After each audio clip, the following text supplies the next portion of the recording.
Je viens de faire une partie du périple Hiroshima en bus de nuit qui met 12 heures. T'as même un petit bout en 12 heures. J'avoue, j'ai un peu le dos en vrac, même si les bus sont un peu plus confortables que ceux en France. Et là, je suis à une aire d'autoroute qui est ma foi plutôt sympathique.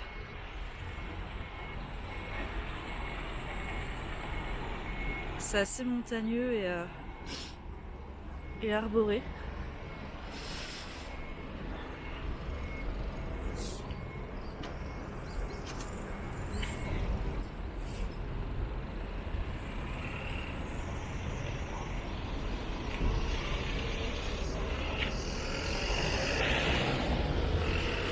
Il fait froid. Hein. J'ai pas eu froid jusqu'à présent, mais là j'ai un peu froid.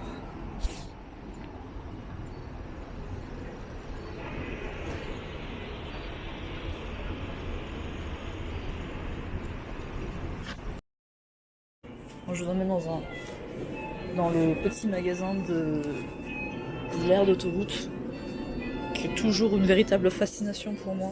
Déjà en France, j'aime trop. Et ici, encore plus.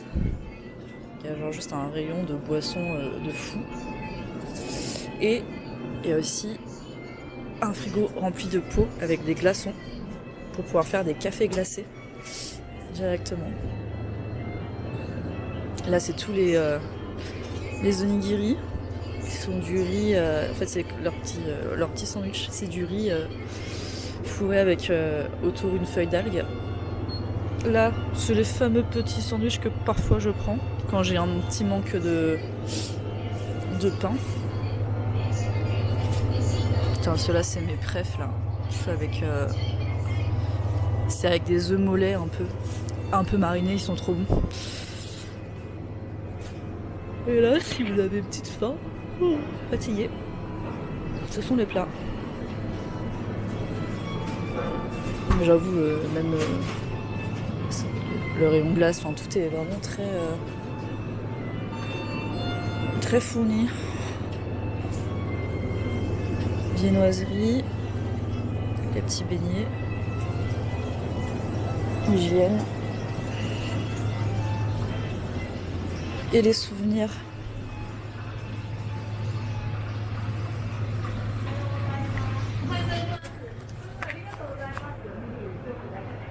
Faut que je fasse gaffe à l'heure, moi, que le bus il part pas sans moi. Et où le bus? Ah, il est là. Attends, je tape un flip.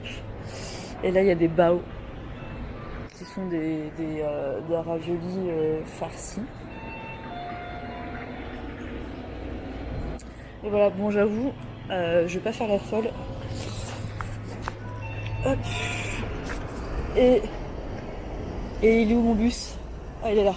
Ouf. Le bus rose. Là, je me tape des coups de flip. J'avoue, ça serait ma hantise d'être sur une aire d'autoroute. En plus, j'ai pas pris mon téléphone. Sur une aire d'autoroute, je ne sais où, et que mon bus il se casse avec toutes mes affaires dedans. Du coup, c'est le bus de nuit. Je vais vite fait filmer à l'intérieur pour que vous puissiez voir.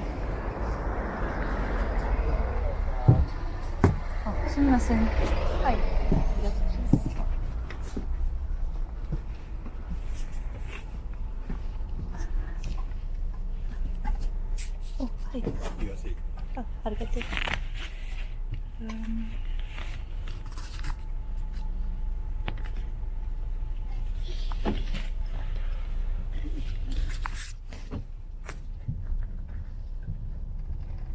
Du coup, là on voit qu'il y a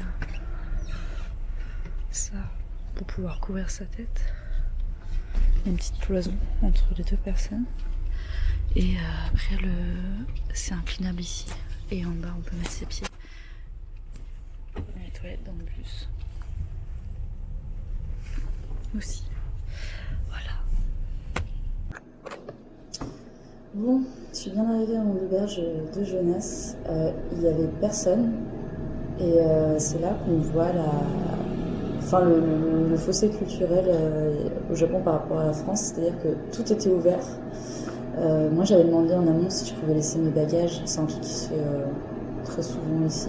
Tu peux laisser tes bagages avant, et même quand tu fais le check-out, laisser tes bagages après. Et ils m'ont dit oui, le check-in n'est qu'à 16h.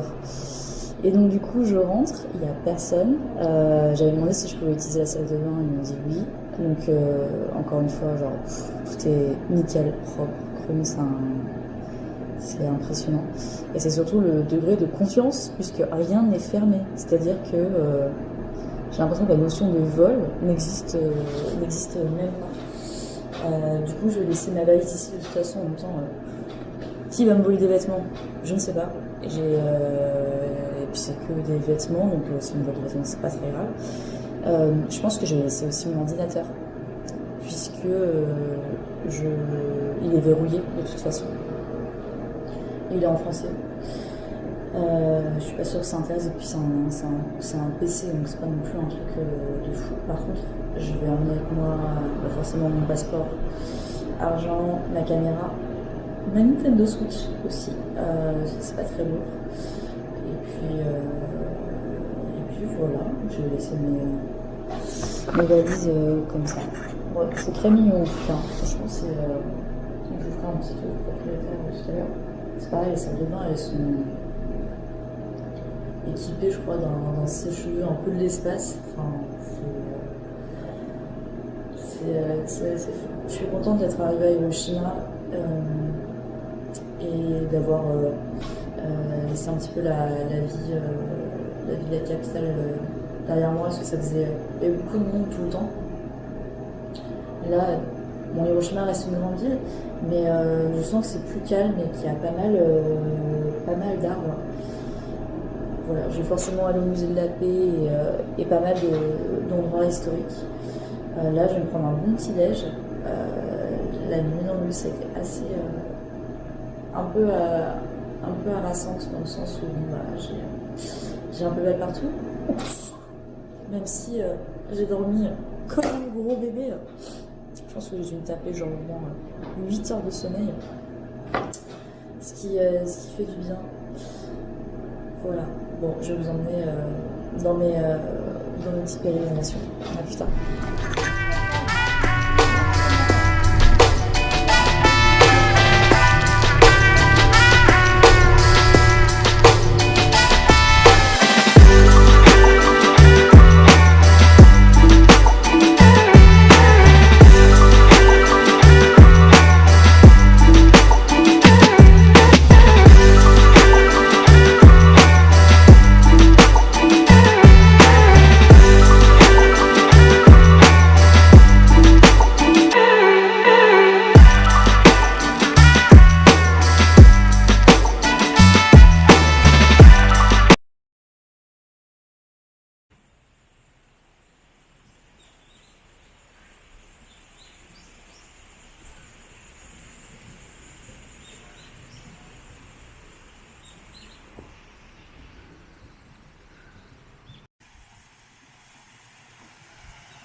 Bon, j'étais partie pour faire une petite rando, mais ça grimpe sévère et j'avoue que je suis pas bien équipée. Du coup, je ne vais pas la faire. Je vais rebrousser chemin et je la ferai quand je serai mieux équipée, genre avec des leggings, beaucoup d'eau et un sac à dos, parce que là je suis avec mon tote bag et avec un pantalon baggy, pas le top. J'ai croisé des Américains sur le chemin, un couple dont leurs deux enfants sont fermiers. C'était hyper intéressant, on a discuté de l'état de l'agriculture aux États-Unis, notamment pour les jeunes agriculteurs, et le fait qu'ils connaissent, comme en France, un non-renouvellement, la génération de vieux hommes paysans. Et le fait que les terres, elles sont revendues en fait à des projets immobiliers, donc c'est très difficile d'avoir accès à la terre là-bas aussi. C'était hyper intéressant d'avoir ce point de vue. Il semblerait qu'il y ait une espèce d'association qui met en place en fait toute la nouvelle jeunesse de paysans. Un peu ce qui se passe. Je sais pas si on peut dire vraiment qu'il y a ça en France, que des jeunes paysans. Même s'il y a des assos qui existent, mais elles sont plus régionales. Enfin bref. Je divague. Bon, je vais descendre sans me casser la vinette.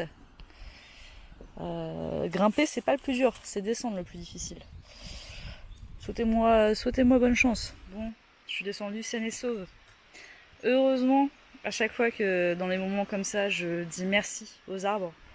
En vrai, ça va me prendre pour une meuf perchée, mais je m'en fous complètement. Je dis vraiment merci aux arbres.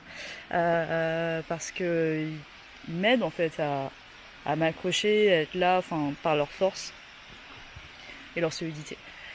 Pas le négliger, c'est des êtres vivants. Et pourquoi je suis en baggy, en randonnée, et avec pas assez d'eau, c'est parce que je n'avais pas prévu de faire une randonnée. À mon arrivée à l'auberge, j'ai fait un truc que je fais assez régulièrement, c'est que quand je sais pas où aller, je vais sur Google Maps et j'appuie sur un nom par hasard et j'y vais si ça me paraît cool. Enfin, j'avoue, ça me permet de découvrir des endroits assez chouettes. J'avais découvert un monastère bouddhiste perdu dans les montagnes au Sri Lanka de cette manière et plein d'autres endroits. Il y a beaucoup de lumière. Il fait trop beau, il fait trop chaud. Et je suis tombée donc dans un jardin temple magnifique. Et j'ai vu par la suite qu'on pouvait faire un petit bout de rando. Mais là où j'étais, c'était pas du tout balisé. Donc bon, voilà, n'étant pas une réincarnation de chien d'aveugle, franchement je préfère m'éviter ce genre d'aventure dans la forêt, pas balisée avec un téléphone et des datas défaillantes. C'est pas la meilleure des idées, je trouve. Du coup je reviendrai. Là je reste quelques jours sur Hiroshima, donc je reviendrai sûrement pour faire un bout de cette rando qui a l'air d'être très chouette. C'est l'ascension du mont, je sais plus comment il s'appelle ce mont. Bref, nous ne le saurons jamais. Voilà. Et vous trouvez pas qu'il ressemble, pour ceux qui l'ont vu, le garçon le héron, là, le dernier Miyazaki, je sais pas qu'il lui ressemble de ouf. Ce film dont la quasi-totalité des gens n'ont rien compris, moi inclus. Franchement, je me demande si c'est pas une influence. Et là, sur la petite pancarte, j'ai essayé d'utiliser Google Traduction qui dit que c'est un démon. Apparemment, ce serait un démon. Après, je sais pas qu'est-ce qu'ils appellent démon ici, si c'est une connotation aussi négative que dans notre culture. Et du coup, qui serait associé au mont que j'ai tenté de grimper.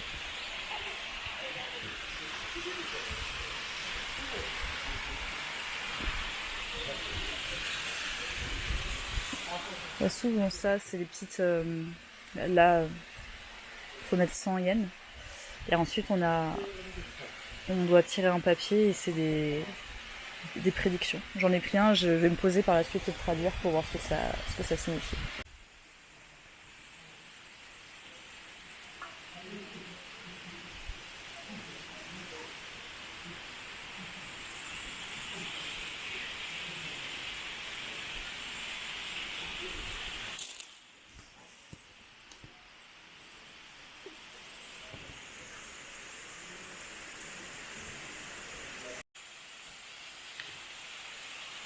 Ouais, c'est le truc. J'ose même pas le regarder dans les yeux tellement ça me fait peur. C'est hyper bien fait. C'est terrifiant. Je ne sais pas ce que c'est. Ça me fait peur. Je me demande.